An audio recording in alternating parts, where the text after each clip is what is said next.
অসাধারণ স্বাদের এই আমদই ঝটপট বানিয়ে ফেলো, বেশি সময় লাগবে না, 15 মিনিট, জাস্ট 15 মিনিট। তো চলো কি করে। তো দেখো এখানে নিয়ে নিয়েছি সমস্ত কিছু, কি কি লাগবে। তো 4টে আমার এখানে লাগবে না, আমি আইসক্রিম বানাবো আর দুটো দিয়ে বানাবো আমি আমদই।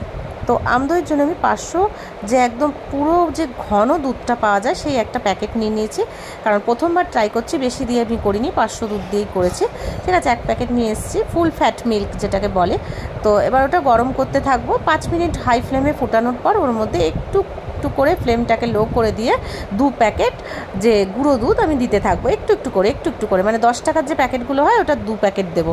দেওয়ার সাথে সাথে এই 500-র মধ্যে যে 10 টাকার প্যাকেট দিয়েছি না, দুধ একদম গাঢ় হয়ে গেছে। বেশ আবারও ফুটাবো অনেকক্ষণ, বেশ আরও 5 থেকে 7 মিনিট এরকম ফুটাতে থাকবো মিক্সড করার পর। ঠিক আছে, তারপর দেখবে একদম বুঝতেই পারবে নিজেরা, চারিদিকে সর উঠে যাবে আর খুব দুধটা ঘন হতে থাকবে। যখন অনেকটা ঘন হয়ে যাবে দুধ, তোমরা কিন্তু নিজেরাই বুঝতে পেরে যাবে দুধের গাঢ়ত্বটা কতটা। ঠিক আছে, আর এদিকে আমি নিয়েছি কতটা হবে, গলা কাপ মতন চিনি, বেশি দিইনি, কারণ আমটা মিষ্টি, গুঁড়ো দুধগুলো মিষ্টি লাগবে না বেশি। এবার ওই গুঁড়ো চিনিটা ওর মধ্যে দিয়ে মিক্সড করতে থাকবো, আর সমানে দুধটাকে নেড়ে যেতে হবে, আর চারপাশের যে সরগুলো জমছে পুরোটা ওর মধ্যে মিক্সড করতে থাকতে হবে। দেখো একদম দুধ কিন্তু কালারই পাল্টে গেছে ঘন হওয়ার পর, তোমরা পুরোটাই বুঝতে পারবে। আর এই দুধটার প্যাকেটটা এতটা পরিমাণে ঘন না, আর তার সাথে গুঁড়ো দুধ দেওয়াতে মানে একদম গাঢ় হয়ে শুধু সর দেখা যাচ্ছে ওর মধ্যে মিক্সড হচ্ছে। এবার আমি 2টো আমের সমস্তটা পাল্পগুলো ভেতরে নিয়েছি, নিয়ে এবার এটাকে মিক্সিতে পেস্ট করে নেব।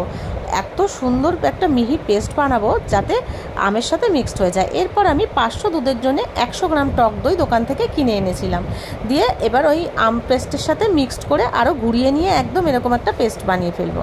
এবার দেখো দুধ কিন্তু ঠান্ডা করতে আমি দিয়ে দিয়েছি। এবার আঙ্গুল তুমি চুবিয়ে রাখতে পারবে, এই উষ্ণতাটা তুমি নেবে, যেই ওরকম উষ্ণতা যে ওই গরমটার মধ্যে তুমি আঙ্গুল চুবিয়ে রেখে দিতে পারছো, সেই গরমটা নেবে, নিয়ে ওর মধ্যে মিক্সড করে দেবে এই যে পেস্টটা বানিয়ে রেখেছো আম আর টক দই দিয়ে। এবার খুব ভালো করে কিন্তু এটাকে ঘেটে চামচ দিয়ে বেশ খানিকক্ষণ ধরে মেশাতে হবে। বেশ সুন্দর যে কালার চলে আসবে না, দেখেই বুঝতে পারবে, অসাধারণ একটা কালার আসবে। পুরো দোকানের আম দই কি, ওতে তো কালার দেয়া থাকে আর হচ্ছে ফ্লেভার দেয়া থাকে, ওটা কি সত্যি করেই অতটা আম থাকে নাকি?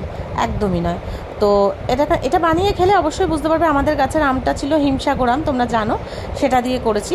যেমন সুন্দর তার গন্ধ আর সেরকমই মিষ্টি, কোনো টকের মনে বংশ নেই ওর মধ্যে। দেখো সুন্দর করে এটাকে মিক্সড করে নিয়েছি।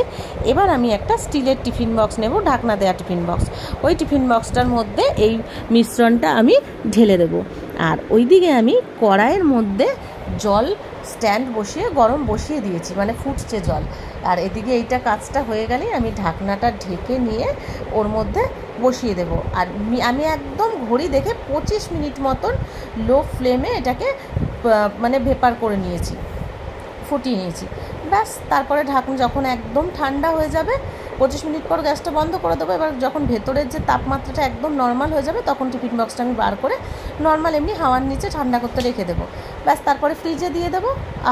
এই দই খেলে স্বাদ ভুলতে পারবে না, মানে মনে হবে অমৃত। বন্ধুরা, বিশ্বাস না হলে করে দেখো, তারপর না হয় এসে কমেন্ট করে যেও। আর ভালো লাগলে লাইক কমেন্ট শেয়ার তো অবশ্যই করবে, আমার তাতে উৎসাহ বাড়বে, আর তোমাদের জন্য নতুন রান্নার রেসিপি নিয়ে আসবো।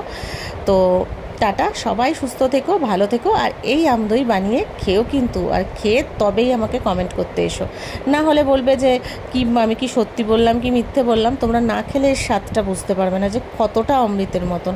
ঠিক আছে, টাটা, আবারও দেখা হচ্ছে নতুন ভিডিওতে।